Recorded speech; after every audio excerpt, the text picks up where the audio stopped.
지난주에는 믿음의 여덟 번째 모델인 모세가 왜 믿음의 모델이 되었는지, 다른 사람들과 다르게 모세는 몇 번에 걸쳐서 설명을 하고 있습니다. 지난주에 두 번째 이유에 대해서 살펴보았습니다. 모세는 어떤 여러 가지 엄청난 일을 한 것도 있지만 그게 믿음의 모델이 된 이유가 아니라, 지난주에 본 것은 애굽의 왕자로서 누릴 수 있는 그런 이익보다는 비록 고난의 길이지만 하나님의 백성이라는 그 정체성을 선택한 것이 이유라고 말씀을 드렸습니다. 또한 모세는 세상의 풍요보다는 천국의 가치가 더 소중하게 여겨서 믿음의 선택을 했다. 이것이 이제 히브리서 저자가 모세를 소개하는 그런 이유였습니다. 하나님은 우리를 인형이나 로봇으로 만든 게 아니기 때문에 이 믿음이라는 부분은 우리가 선택하게 하셨습니다. 그래서 믿음의 정의는 선택입니다라고 말할 수 있는 것입니다. 내가 얼마만큼 좋은 믿음을 가진 사람이 될 것인가, 내가 얼마만큼 크기의 믿음을 가질 것인가, 누가 해줄 수 있는 게 아니라 오롯이 내가 선택하고 내가 결정하는 것입니다.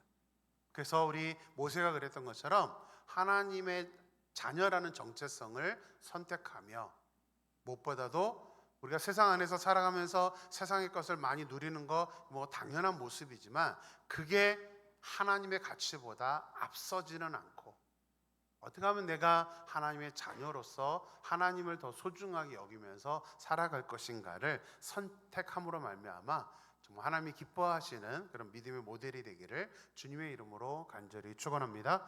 그래, 앞뒤 옆 사람에게 인사할까요? 당신은 믿음의 모델입니다. 그렇게 이야기하겠습니다. 자꾸 선포하다 보면 되겠죠. 자, 오늘은 한 번 더 히브리서 기자가 왜 모세가 믿음의 모델인가에 대해서 세 번째 이유를 소개를 해주고 있습니다. 27절 말씀을 보겠습니다. 같이 읽을까요? 믿음으로 애굽을 떠나 왕의 노함을 무서워하지 아니하고 곧 보이지 아니하는 자를 보는 것 같이 하여 참았으며. 자, 모세를 믿음의 모델로 선정한 이유에 대해서 히브리서 저자는 또다시 어떠한 사건, 기적 이거를 이야기하지 않습니다. 오히려 믿음으로 애굽을 떠나 왕의 노함을 무서워하지 않았다. 믿음으로 애굽을 떠났다라는 것, 그 행동을 믿음의 모델이 된 이유로 선정을 하고 있습니다. 근데 이 모세가 애굽을 떠났다는 것을 목회자들이나 신학자들이나 옛날부터 지금까지도 논쟁이 되고 있습니다. 답은 없습니다. 두 가지를 논쟁하는데, 그게 뭐냐면, 첫 번째는 40세 때 애굽의 왕궁을 떠나서 미디안 광야를 갔을 때를 얘기하는 거다, 이렇게 생각하는 분도 있고요. 또 하나는 80세 때 이스라엘 백성들을 데리고 출애굽한 사건을 얘기하는 거다라고 이렇게 주장하는 분들도 계십니다. 아무래도 신학자들은 우리는 관심 없는데, 신학자들은 열심히 하는 일이 그거라 열심히 따지죠. 도대체 저게 뭐지? 물론 저도 목회자니까 따집니다. 근데 중요한 거는 40세냐 80세냐가 아닌 것 같아요. 그래서 한번 두 가지를 다 오늘은 제가 그래도 설명을 하겠습니다. 먼저 40세라고 주장하는 사람들은 24절에 히브리서 11장 24절에서 26절까지 모세가 장성하여 바로의 공주의 아들이라는 것을 거절했다, 이 이야기를 하고 있기 때문에 저 27절은 40세가 타당하다라고 주장을 합니다. 이것을 80세에 출애굽할 때의 사건이다라고 주장하는 분들은 오히려 앞구절이 아니라 오늘 우리가 읽은 27절, 28절, 29절의 순서를 보면 27절은 저렇게 애굽을 떠났다. 28절에는 뭐라고 나오죠? 6월절 양의 피를 바른 사건, 29절은 홍해 사건이 나옵니다. 그러니까 그 순서를 보면 이게 80세다. 그러니까 애매해요. 앞구절, 뒷구절 다 걸려있기 때문에 이 구절이 과연 40세인지 80세인지를 이게 뭘 생각해야 되는지가 조금 어렵습니다. 근데 또 이 80세라고 주장하는 또 한 가지 또 이유는 있습니다. 우리 출애굽기 2장 15절 말씀을 한번 볼까요? 같이 읽습니다. 바로가 이 일을 듣고 모세를 죽이고자 하여 찾는지라. 모세가 바로의 낯을 피하여 미디안 땅에 머물며 하루는 우물 곁에 앉았더라. 자, 출애굽기에서는 모세가 왕궁을 떠나 이 애굽을 떠날 때에 자신을 죽인다는 소식을 듣고 뭐 하여서요? 두려워해서 떠났다라고 이 40대 때의 이야기를 하고 있습니다. 근데 히브리서 11장 27절 우리가 읽은 구절에는 두려워하지 않았다고 하거든요. 그러다 보니까 이건 40세가 아니라 80세가 더 타당하다라고 이렇게 주장을 하는 것입니다. 근데 저는 다 똑같다라고 생각이 듭니다. 왜냐하면 40세 때 떠난 거나 80세 때 떠난 거나 다 어려워요. 쉬운 결정이 아니기 때문입니다. 그래서 두 가지 다 그냥 한번 설명을 해드리겠습니다. 40세 때 모세를 한번 생각해 보겠습니다. 자, 40세 때 모세가 왕궁을 떠나는 거, 근데 왕궁이 아니라 애굽 자체를 떠나버려서 미디안 광야로 가게 됩니다. 자, 왕자가 왕궁을 떠나는 것, 왕궁만이 아니라 나라 자체를 떠나는 것은 그렇게 쉽게 판단할 수 있는 부분이 아닙니다. 왜냐하면 이거는 단순한 한 개인이 아니라 왕족이기 때문에 정치적인 사건으로 해석이 됩니다. 아주 굉장한 사건입니다. 정치적인 사건이 됩니다. 과거 양자들은 아무리 왕자라 할지라도 언제든지 신하들이 이 사람을 추대해서 반역을 할 수가 있습니다. 이게 사실 우리나라 조선시대 역사잖아요. 항상 이 반역, 신하들이 아무리 파워가 있고 자기들이 권력을 누린다 하더라도 명분이 없기 때문에 반역을 할 때는 반드시 왕자 중에 하나를 왕으로 피택할 생각을 하고 그때 이제 반역을 하게 됩니다. 그래서 조선시대만 해도 왕자들은 어느 정도 나이가 될 때까지는 밖으로 내보내질 않습니다. 왕궁 안에서 다른 신하들과 교류하지 않고 왕궁 안에서 통제를 하면서 왕궁에서 지내게 합니다. 물론 이제 어느 정도 세자가 정치적인 안정이 되고 더 이상 이제 위협하지 않는다라는 어느 정도의 나이가 되면 이제 그때는 이제 왕궁에서 내보냅니다. 근데 이건 역시 정해져 있는 나이가 없습니다. 어느 정도의 어떤 정치적인 논리 가지고 이때쯤 되면 내보내자 해서 신하들의 회의에서 이제 왕궁에서 내보내게 됩니다. 근데 모세는 40세까지 왕궁에 있었습니다.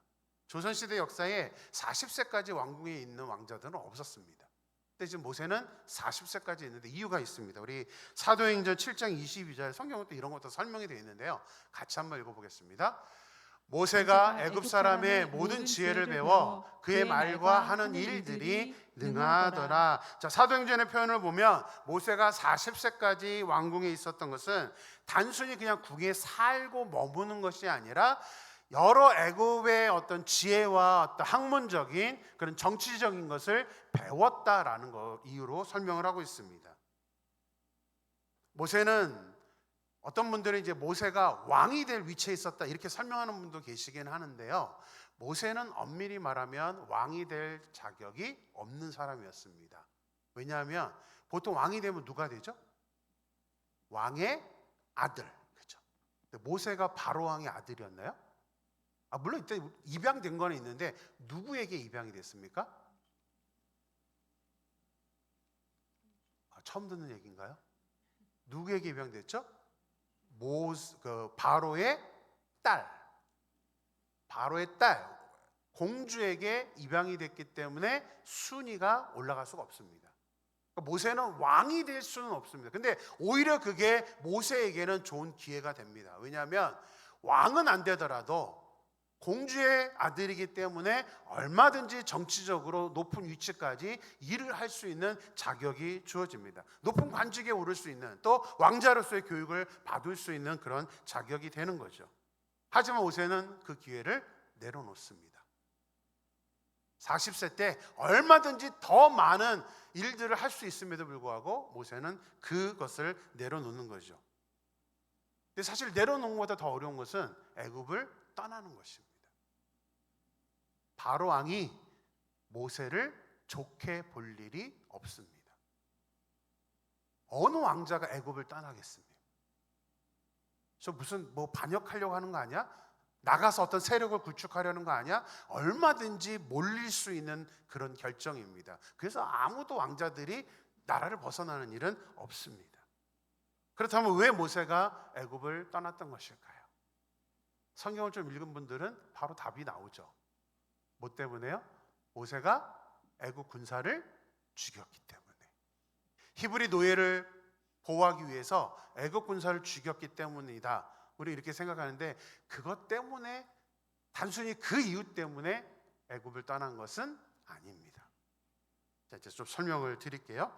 자, 사도행전 7장 23절에 보면 모세에 대한 이야기를 또 해줍니다. 같이 한번 읽을까요? 나이가 40이 되매 그 형제 이스라엘 자손을 돌볼 생각이 나더니, 모세가 갑자기 치기 어린 행동으로 자기 히브리 노예 한 명을 도와주기 위해서 애국 군사를 죽인 게 아닙니다. 우리 그 사건만 보니까 애국 군사 죽였으니까 그건 어쩔 수 없이 갔네, 우리가 이렇게 판단하는데 절대 그렇지 않습니다. 우리 역사 잘 생각해 보시면 왕자가 군사 한 명 죽인다고 쫓겨나나요? 그런 일은 없습니다. 왕자와 이 군사의 이 계급이 다르기 때문에 왕자가 한 명 죽였다고 쫓아내는 일은 없습니다. 그럼 성경은 뭐라고 말하는 거예요? 모세는 자기 백성, 자기 형제 이스라엘 자손을 돌볼 생각이 나니까 어리석게 자기가 그냥 단순히 그 노예 한 명 보호하기 위해서 군사를 죽인 게 아닙니다. 모세는 지금 마음속에 자기가 이스라엘 하나님의 자녀라는 그 정체성 때문에 이것을 돕기 위해서 그런 행동을 했던 것입니다. 모세는 얼마든지 자신의 위치와 권력만을 생각할 수 있었던 사람입니다. 굳이 노예를 도와줄 이유는 없습니다. 우리 자신을 생각해 보면 되잖아요. 내가 뭐가 여유 있고 막 이러는데 누가 힘들다라고 해서 굳이 도와줍니까? 그것도 내 거 포기하면서, 내 돈 내 거 포기하면서 내 모든 것을 다 주는 사람이 있나요? 없습니다. 그런 어리석은 행동을 하는 사람은 우리 가운데도 없을 것입니다. 근데 모세가 지금 그거 한 거거든요. 자기가 왕자라는, 얼마만큼 누릴 수 있는지 그거를 다 알면서도 불구하고 모세는 지난주에 설교했던 것처럼 그거를 포기해 버리는 거예요. 그거를 포기하고 애굽을 떠났다는 사실이죠. 그래서 40세의 모세가 애굽을 떠난 이야기도 결코 우리가 쉽게 생각할 수 있는 부분은 아닙니다. 자, 그렇다면 80세의 모세를 한번 보겠습니다. 80세 때에 이스라엘 백성들을 데리고 출애굽을 하는 장면을 한번 생각해 보십시오. 당시 바로 왕은 모세의 제안에 대해서 완강하게 거절을 했습니다. 근데 거절할 수밖에 없다고 저는 생각해요. 오늘 청년들 이제 점심 식사 후에 셀그룹 모임할 때 이 질문이 하나 있습니다. 제가 이제 일부러 하나의 질문을 만들었는데요. 우리가 한번 입장을 바꿔서 여러분이 당시 애굽 왕 바로 왕이었다라고 생각해 보세요. 뜬금없이 노예 대표가 한 명이 찾아와서 우리 애굽에서 나가게 해주세요 라고 제안을 합니다. 잘 생각해 보세요. 그때 이스라엘 백성들이 군사로 나갈 수 있는 사람을 셌었을 때, 인구조사했을 때 60만 명이었습니다. 근데 거기에는 20세 이상으로에만 군사만 이제 숫자를 센 거고, 그렇지 않은 여인들과 노인들과 이 숫자를 다 세면 200만 명이 넘습니다. 당시 애굽 왕의 입장에서 이 이스라엘 백성들 200만 명은 전부 다 뭐냐면 돈을 주지 않아도 사용할 수 있는 노동력이었습니다. 재산이었습니다. 근데 아무 조건 없이 우리 애굽에서 나가게 해줘. 여러분이 애굽 왕이었다면 그래 가봐 이렇게 말할 수 있는 사람이 있나요? 제가 왕이었으면 당장 이 사람들 다 가뒀을 것 같습니다. 뭐 하는 거야 이 사람들? 무슨 정신이야? 어느 왕이 그런 제안을 받아들일 수 있겠습니까? 그러니까 모세가 지금 사람들 데리고 출애굽하겠다라고 하는 것 자체가 사실은 말이 안 되는 겁니다. 그거를 두려워하지 않은 거예요. 애굽 왕을 두려워하지 않고 어떠한 보복이나 어떤 해코지가 올 건지에 대한 아무런 그런 두려움도 없이 그냥 천진난만하게 우리 보내줘 이렇게 말한 게 이상하잖아요. 지금 이 모세가 출애굽을 하겠다, 특히 애굽 왕을 두려워하지 않았다라고 하는 부분들은 굉장히 이게 상식적이지 않은 지금 행동을 하고 있는 것입니다. 이스라엘 백성들이 200만 명이나 있었지만 자기네 나라 땅이 아니기 때문에 이들은 아무런 무기와 군사 체계를 갖고 있지 않았습니다. 하지만 애굽은 다르죠. 당시에 최강대국입니다. 미국이 이란을 공격하잖아요. 엄청난 무기와 화력을 가지고 공격합니다. 왜요? 힘이 있으니까. 무기가 있으니까. 근데 이스라엘은 아무것도 없어요. 그래 이란은 그래도 방어라도 하죠. 이스라엘 백성들은 방어할 방법이 없습니다. 그냥 죽는 거예요. 그냥 애굽 왕이 만약에 화가 나서 전부 다 죽여 이러면 할 말이 없는 그런 지금 행동을 하고 있는 것이죠. 특별히 모세가 출애굽을 한 후에 바로 왕이 이제 그때서야 깨닫고 이제 군사를 동원해서 이 이스라엘 백성들을 쫓아가는 장면이 성경에 기록되어 있습니다. 우리 출애굽기 14장 6절 7절 말씀을 보겠습니다. 같이 읽을까요? 바로가 곧 그의 병거를 갖추고 그의 백성을 데리고 갈새 선발된 병거 600대와 애굽의 모든 병거를 동원하니 지휘관들이 다 거느렸더라. 우리가 이 출애굽기 읽으면서 이 구절을 막 유심 있게 보진 않습니다. 근데 봐야 되는 구절이거든요. 왜 굳이 저렇게 자세하게 설명을 하고 있을까? 이 설명을 하는 이유가 있습니다. 자 보세요. 병거를 갖추고 그의 백성을 데리고 갔는데 바로 어떻게 했다고 되어 있습니까? 선발된 병거 600대. 선발된 병거 600대입니다. 이거는 정예부대입니다. 특별히 최정예부대를 먼저 선발해서 병거 600대와 군사를 데리고 가게 했고 또 그것으로 끝나지 않습니다. 이것만으로도 이스라엘 백성들은 그냥 멸절당할 수 있는 숫자입니다. 600대라는 게 엄청난 수거든요. 근데 그 뒤에 뭐라고 되어 있습니까? 모든 병거를 동원했다. 최정예부대가만이 아니라 모든 병거 있는 대로 다 동원해서 이스라엘을 쫓아갔습니다. 또 그걸로 끝나지 않습니다. 그 다음 구절이 기록되어 있는 이유가 있습니다. 지휘관들이 다 거느렸더라. 무슨 말이죠? 지휘관들이 거느렸더라. 급하게 그냥 군사들만 동원해서 쫓아간 게 아니라 각 병거마다 지휘관들을 다 배치한 거예요. 철저하게 군사 체계를 갖추어서 이스라엘 백성들을 따라가게 했습니다. 이 이야기를 굳이 기록해 놓은 이유는 뭐냐면 그만큼 애굽의 군사력은 엄청나다는 거예요. 이스라엘 백성들은 애굽 땅에 있으면서 적 군대를 수없이 봤습니다. 특히 애굽이 전쟁에 갔다가 돌아올 때 이 이스라엘 백성들이 사는 고센 땅을 지나가거든요.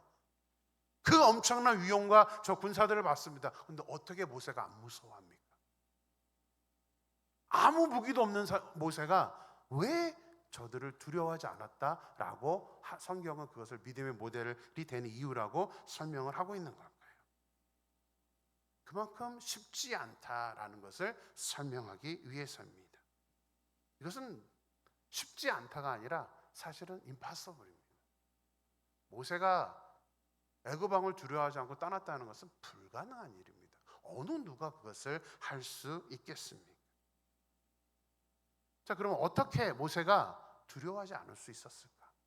이게 이제 믿음의 정의죠. 우리 27절 말씀을 다시 한 번만 보겠습니다. 같이 읽을까요? 믿음으로 애굽을 떠나 왕의 노함을 무서워하지 아니하고 곧 보이지 아니하는 자를 보는 것 같이 하여 참았으며. 이제 여기에 믿음의 정의 나오죠. 오늘 제목입니다. 설교 제목. 보이지 아니하는 자를 보는 것 같이 하였다. 보이지 않는 자를 보는 것 같이 하였다. 모세는 눈에 보이는 애굽 군사력, 애굽 왕은 두려워하지 않았습니다. 누구를 두려워한 거예요? 하나님을 두려워한 거예요. 하나님이 저 애국 군사들보다는 더 무서운 하나님이라는 것을 모세는 본 겁니다. 우리는 이상하게도 눈에 보이는 그 권력에는 굉장히 두려워합니다. 캐나다는 좀 덜 그런 것 같은데 제가 처음 미국에 갔을 때는요, 저는 다른 사람들보다 누가 무서웠냐면 경찰들이 무서웠습니다. 경찰에 몇 번 걸려봤거든요. 근데 뭐 심각한 건 아닌데 그냥 뭐 가다가 뒤에 라이트 하나 깨졌다고 경찰차가 막 쫓아옵니다. 근데 왜 무섭냐면 미국 경찰은 뭐가 가능하죠? 총으로 사살을 할 수가 있습니다. 우리나라 경찰은 이거 사살했다 난리가 나니까 첫발이 뭐죠? 공포탄. 일단은 뭐 그대로 쉽게 사람을 해하지 않도록 첫발은 공포탄이고 그 다음부터 실탄이 있는데 그것마저도 실제로 쓰는 경우는 거의 없습니다. 쓰더라도 어디를 맞춰야 되죠? 하반신. 근데 미국은 아닙니다. 만약에 뭐 한국에서는 경찰에 붙잡히면 어떡하죠? 내가 누군데 뭐 이러잖아요. 그죠? 우리 아버지가 누군데 미국에서는 통하지가 않거든요. 그냥 쏠 수가 있습니다. 너무 그거를 영화에서도 많이 봤고 주변에서 봤기 때문에 제가 뭐 누구 무서워할 덩치는 아닌데도 경찰들한테 잡히면 옆에 총부터 보입니다. 그래서 굉장히 두렵더라고요. 그 경찰을 마주하는 게. 그리고 영어로 말하잖아요. 이 영어 트라우마 때문에 일단 영어로 딱 덤박 이렇게 윽박 지르면 깨갱합니다. 아무 말도 못하죠. 사람의 힘이 있는 사람에게 우리는 연약할 수밖에 없습니다. 오히려 우리는 하나님을 두려워하지 않죠. 우리가 하나님을 두려워한다면 사실 우리가 쉽게 말하거나 쉽게 행동할 수가 없습니다. 하나님이 계신데 내가 어떻게 함부로 하죠? 하나님의 말씀에 어긋난 일을 내가 어떻게 하죠? 말씀대로 안 살아갈 수가 없습니다. 하나님을 두려워한다면. 근데 지금 모세는 그렇게 한 거예요. 애굽의 군사와 아무리 그게 강하더라도 보이지는 않지만 하나님을 더 두려워하기 때문에 하나님이 더 위대한 분이라는 것을 믿기 때문에 여기엔 두려움만 있는 것이 아니라 하나님의 위대함을 알기 때문에 모세는 눈에 보이는 권력보다는 하나님을 더 마음에 두고 생각을 했다는 것입니다. 이것이 히브리서가 말하는 믿음의 정의입니다. 보이지 아니하는 자를 마치 보는 것 같이 하는 것. 여러분들은 어떻게 살고 계십니까? 하나님은 보이지 않는데 그 하나님을 보는 것처럼 생각하고 살고 계십니까? 안타깝게도 우리가 교회를 다니고 신앙생활을 하면서도 보이지 않는 하나님을 진짜 보이지 않게 우리는 생각하고 살아가는데 거기에 대한 두려움이 별로 없습니다. 거기에 대한 부끄러움도 별로 없습니다. 히브리서 저자는 지금 그것을 우리에게 말하고 있다는 사실이죠. 모세는 눈앞의 파워보다도 그 뒤에 그 너머에 있는 하나님을 생각했습니다. 그 하나님의 힘과 그 능력을 생각했던 것입니다. 미리 오늘 결단의 찬양을 소개를 해드리겠습니다. 우리가 너무나 좋아하는 찬양입니다. 저도 이 찬양 때문에 힘을 얻고 뭐 그럴 때가 많았습니다. 주 품에 품으소서라는 찬양입니다. Steel이라는 찬양인데 영어로 주 품에 품으소서 능력의 팔로 덮으소서. 그 다음 가사는 항상 도전을 줍니다. 거친 파도 날 향해 와도 주와 함께 날아오르리. 아니 어떻게 파도가 내 앞에 오는데 날아오르죠?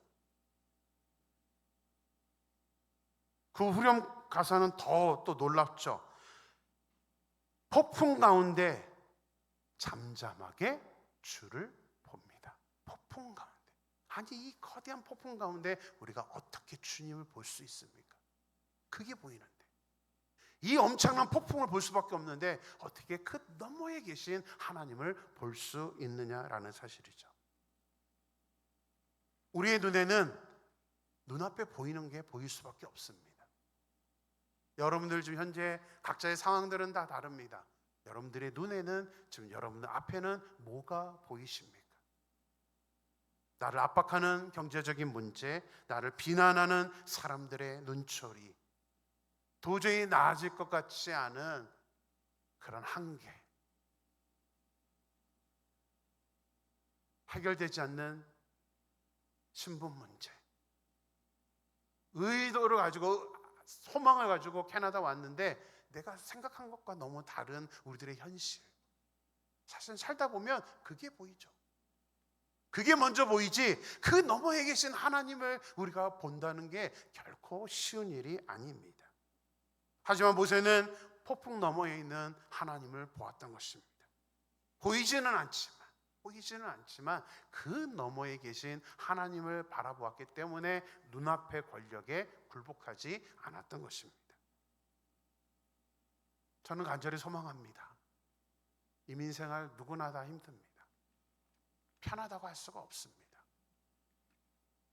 현실의 문제를 넘어서기가 너무나 어렵지만 오늘 이 말씀이 저와 여러분에게 힘이 되어서 그 문제 너머에 계신 하나님, 그 폭풍 너머에 계신 하나님을 우리가 바라보면서 눈앞의 모든 현실들을 뛰어넘을 수 있는 저와 여러분이 되기를 주님의 이름으로 간절히 축원합니다. 자, 28절 보겠습니다. 28절 다음으로 이제 또 사건을 소개하고 있는데요. 같이 읽습니다.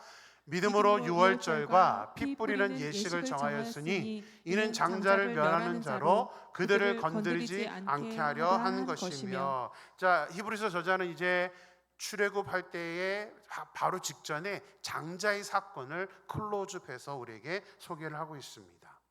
10번째 재앙은 첫 아들이 죽는 그런 재앙이었습니다. 하나님은 어떻게 그 죽음을 넘길 수 있는지 방법을 가르쳐 주시고 명령을 했습니다. 양을 잡아서 그 피를 문설주에 좌우 임방 그다음 위아래로 칠하라 이렇게 명령을 하셨습니다. 여러분이 한번 타임머신을 타고 그때의 이스라엘 백성이라고 생각해 보세요. 피를 발라라, 이게 죽음이 넘어가는 일이다 라고 했었을 때 여러분 이 명령을 이해하시겠습니까? 이 명령대로 순종하시겠습니까? 어떻게 작용하는지 모르잖아요. 도대체 이게 뭘 하라는 거지? 이게 뭔 의미가 있지? 우리는 그렇게 생각을 할 때가 많습니다. 어제 청년들 미리 셀리더들 모임을 항상 토요일마다 하는데 어제 청년들 모임하는데 이것 때문에 한 20-30분 토론을 했던 것 같습니다. 어떤 토론이었냐면 목사님 피가 몇 리터나 되었을까요? 그러니까 이제 피를 얼마의 양을 발라야 했을까요? 우리 준석이가 2리터 이렇게 대답을 합니다. 그리고 또 어떤 질문이 나오냐면 이 양을 잡아서 피를 발라야 되는데 이 양은 누가 죽여야 됩니까? 개인이 죽여야 됩니까? 또 이런 질문을 했고 또 하나의 질문은 뭐냐면 그럼 나는 잡기 싫으면 저 옆에 사람이 잡은 거 조금 얻어다가 피 발라도 되나요? 뭐 이런 질문을 또 합니다. 제 생전 이 사건 가지고 성경 공부할 때 이런 질문을 받아본 적은 처음이었습니다. 근데 이해가 갑니다. 왜 그렇게 질문을 했던 걸까요? 이해가 안 가거든요. 설명이 하나도 없어요. 어떻게 구체적으로 어떻게 해야 된다는 설명은 없고 오로지 성경에 나와 있는 명령은 양을 잡고 피를 좌우로 위아래로 발라 이거밖에 없습니다. 또 질문이 있죠. 만약에 위아래로 바르다가 밑에 끝까지 못 발랐을 때는 죽음이 넘어가나요? 안 넘어가나요? 뭐 이런 질문도 합니다. 그러니까 모든 게 다 궁금한 거예요. 모든 게 다 이해할 수 없는 그런 명령이었던 것이죠. 근데 저는 그게 정상이라고 생각합니다. 우리 누구나 다 이해할 수 없는 명령을 부딪혔을 때 우리는 질문이 나올 수밖에 없거든요. 뭐지 이게? 뭐를 해야 되는 거야? 왜 해야 되는 거야? 라는 생각들을 할 수밖에 없죠. 코로나를 예방하기 위해서 우리가 코로나 백신을 맞았을 때를 여러분 한번 생각을 해보시기 바랍니다. 여러분들 이해가 가서 백신 맞으셨나요? 100% 확신해서 맞으셨나요? 저도 코로나 백신 3차 맞고 코로나 걸렸습니다.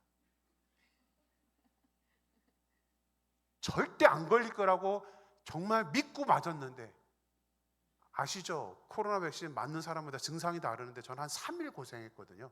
3일 막 몸살 앓고 힘들어요. 왜 맞나 싶었어요. 특히 제가 이제 당시에 그 보스턴에 있었을 때인데 그 보스턴에서 1시간 정도 떨어진 그 미국의 명문대로가 이제 아이비리그 브라운 대학이 있는 그 로드 아일랜드에 있는 교회에서 저에게 사역을 좀 해달라고 그래서 청년들만 가르쳤던 적이 있습니다. 한 학기 이제 제가 가르쳤는데 거기에 간사로 있던 한 청년 부부가 있었습니다. 근데 이 친구는 정말 똑똑한 친구예요. 정말 다재다능하고 너무 공부를 잘해서 막 학생들도 인정하는 그런 거의 천재에 가까운 그런 간사였습니다. 그 브라운 대학에 다니고 있었는데 이 친구가 백신을 맞고 신장 2개가 다 녹아버렸습니다. 신장 2개가 없다는 게 여러분들 어떤 건지 아십니까? 아무 의욕도 없고 아무 힘도 없습니다. 정상 생활이 불가능해집니다. 그래서 그때 당시에 주변에 있던 사람들이 이 친구 때문에 백신 맞기를 두려워했습니다. 근데 생각해 보세요. 피를 바르래요. 어떤 효과인지 모르는데, 어떻게 될지 모르는데 이거를 피를 바르라고 합니다. 우리가 그럼에도 불구하고 우리는 백신 맞죠. 근데 이 피 바른다는 것은 우리의 이성으로는 도저히 사실은 이해하기가 조금은 어려운 그런 부분이었습니다. 진짜 이 피가 효력이 있을까? 그때 당시 이스라엘 백성들도 아마 이런 말을 했을 것 같아요. 막 서로들 질문했을 것 같아요. 이거 뭐지? 이거 어떻게 해야 되지? 어떤 친구는 그런 말도 했을 거예요. 천사들이 왔다가 만약에 우리 집안에 있는 피를 다 확인하지 못하고 그냥 모르고 지나치면 우리 아들 죽나? 어떻게 되는 거야? 이집트의 왕자라는 애니메이션을 보면 십자가로 안 바르고 이렇게 둥글게 바르거든요. 저러면 살 수 있나? 그러니까 여러 가지 하여튼 우리는 고민을 할 수밖에 없는 것이죠. 그런데 놀랍게도 하나님은 이스라엘 백성들이 어떤 생각을 하고 있는지에 따라서 죽음을 넘기지는 않으셨습니다. 생각은 아무 문제 삼지 않고 오로지 뭐만 본 거예요?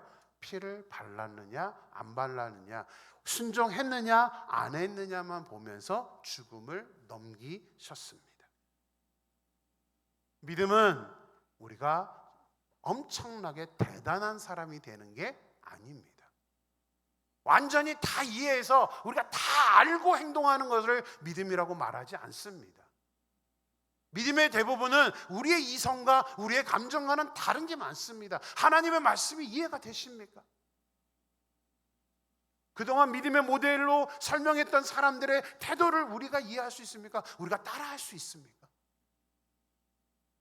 그건 그 사람 일이고, 나는 그냥 연약한 인간에 불과한데 왜 저렇게 살아야 되나? 라는 생각이 우리 안에 더 많이 있지 않습니까? 하지만 분명하게 성경은 우리에게 말해주고 있습니다. 하나님의 말씀, 하나님의 명령은 내 생각과 다르더라도 내가 이해해서 지키는 게 아니라 그냥 말씀이니까 우리가 행동하면 그게 믿음이 된다라고 믿음에 대해서 정의를 해주는 거예요. 너무 고민하지 말라는 거예요. 너무 막 따지지 말고 말씀이면 그냥 말씀에 한번 내가 해보자. 내 이성은 안 되는데 나는 안 되는 사람이지만 한번 해보자. 그래서 우리가 이렇게 나와서 말씀을 듣고 있는 거 아닙니까? 여러분들 가운데 똑똑하지 않은 분이 어디 계세요? 다 자기 생각이 있고 다 나는 똑똑하다고 생각하면서 살아가잖아요. 아닌가요? 저만 그런가요? 왜 굳이 나와서 저런 설교를 듣고 있습니까?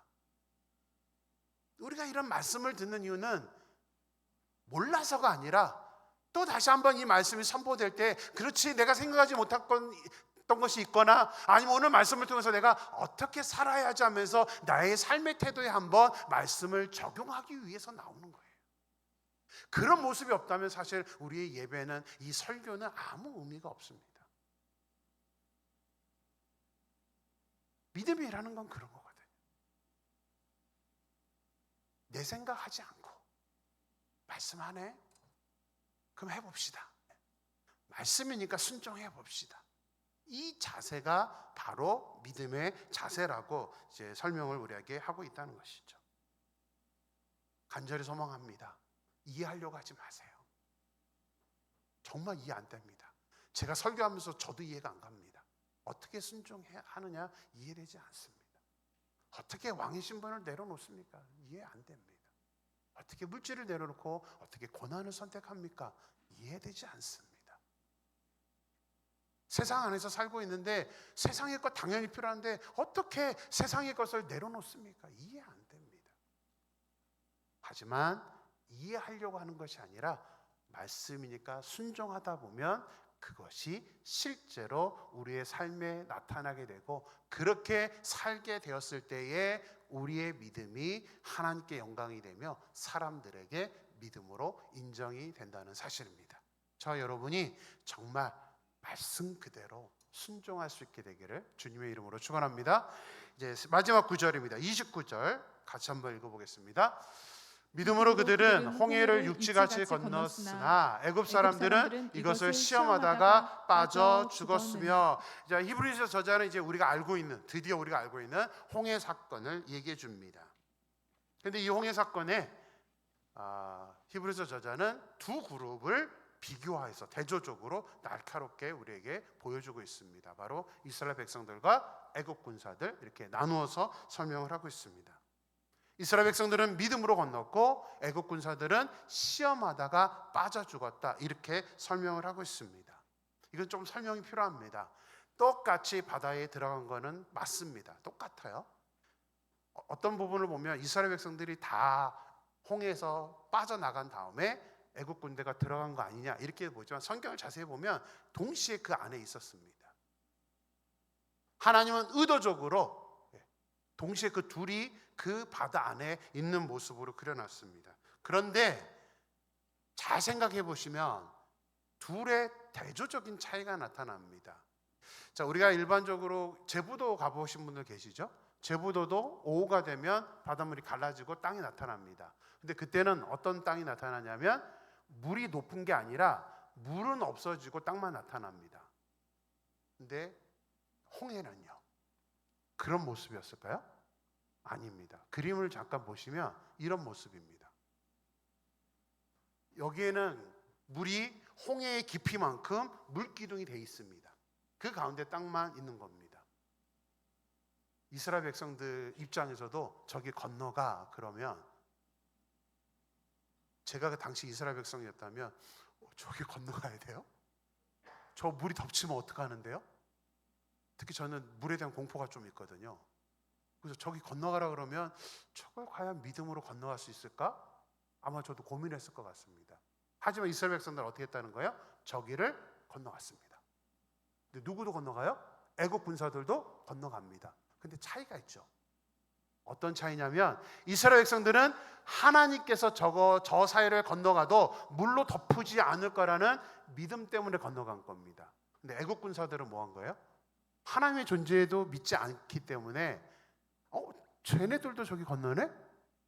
우리가 건넌데 뭐가 문제될까? 하나님을 시험한 거예요. 이상 없을 거야. 같이 건너더라도 이상 없을 거야 하면서 그들도 두려워한 거는 마찬가지입니다.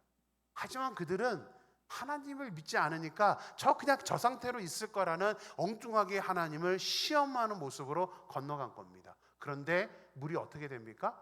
이스라엘 백성들이 있는 지역은 덮이지 않고 이쪽 끝부터 이스라엘 백성들이 아닌 반대쪽부터 애굽 군사들을 전부 다 물로 덮어버리면서 몰살을 시켰습니다.